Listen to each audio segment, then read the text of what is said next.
Welcome back to the Federal Drive with Tom Temin here on Federal News Network. Nothing much happened over the weekend in Congress, with a Friday deadline still looming to fund the Homeland Security, Health and Human Services, Labor and Defense Departments, no less. So what's ahead for this week? Again, that deadline is Friday at midnight. Here's Bloomberg Government Deputy News Director Loren Duggan.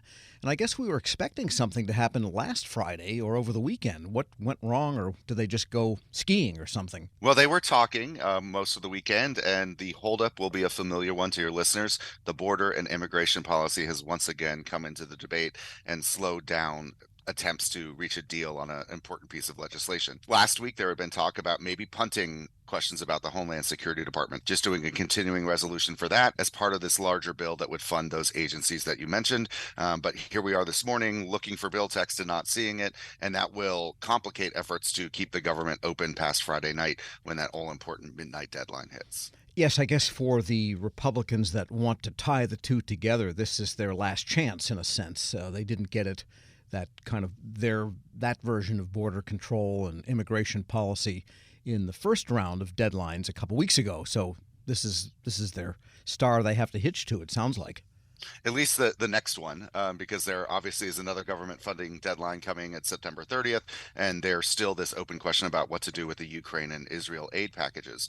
But when it comes to this bill, there is a deadline, and there is a request from the Biden administration for some more money. And it sounded like over the weekend it was about a $1.5 billion infusion they were looking for.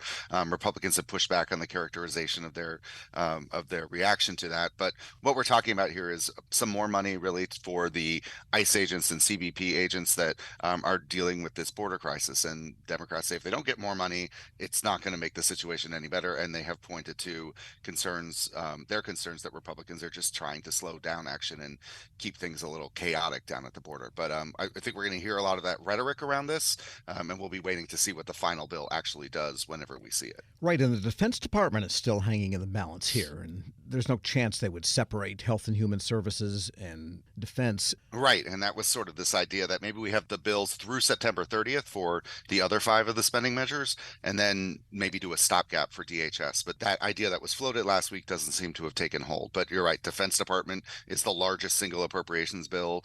We already have the Defense Authorization Bill, which sets policy, but this is the actual money. And then there's the Labor HHS Education Bill, another major one, funding 3 of the big social agencies that Democrats in particular want to pour a lot of funding into. So I think we could see 5 plus a CR, but we'll have to see how this shakes out as the week continues. But it's fair to say this is going to be their top of mind thing that they do in this coming week. Absolutely. Averting a shutdown before a 2-week break is definitely going to be their top priority. Then what's kind of strange about this is that the one budget is lapping the other, with the administration having released kind of a talk about a wish list that is in the president's proposal coming out. When will Congress take that one up, if they will? They're going to do the early part of it this week. They're having some key hearings with the Energy Secretary and the HHS Secretary, Treasury Secretary, and the OMB Director to review this document and go through, I hate to say go through the motions, but at least go through the tradition of bringing cabinet agencies and department agencies up to defend what the president has proposed.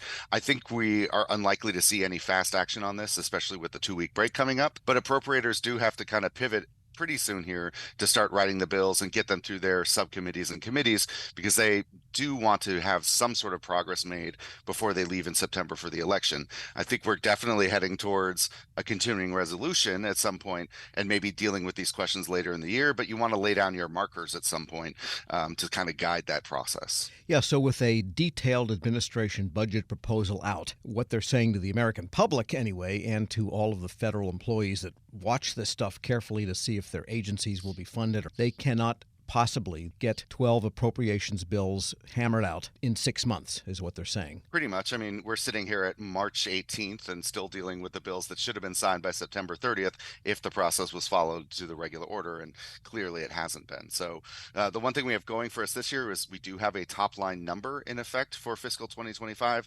They had agreed to that last year. The question is, are they going to have a side deal for how much they can spend around that, or stick some more money in there? That'll be the question. But there are some things that point to it being easier, but past history also has to be taken into account. And what about the foreign policy aid front, Israel, Ukraine, and so forth? Where does that lie now that they're get this close to the deadline and they've got the immigration thing looming. That is a separate issue. So they can deal with the 6 regular spending bills, whether it's full year or CR, this week, and then come back to Ukraine and Israel. There is pressure to get that done. Leaving for a 2-week break, given the conditions of war that are going on in both those places, is making some people uncomfortable. There are these discharge petitions to try to force action. Neither one of those has enough support yet.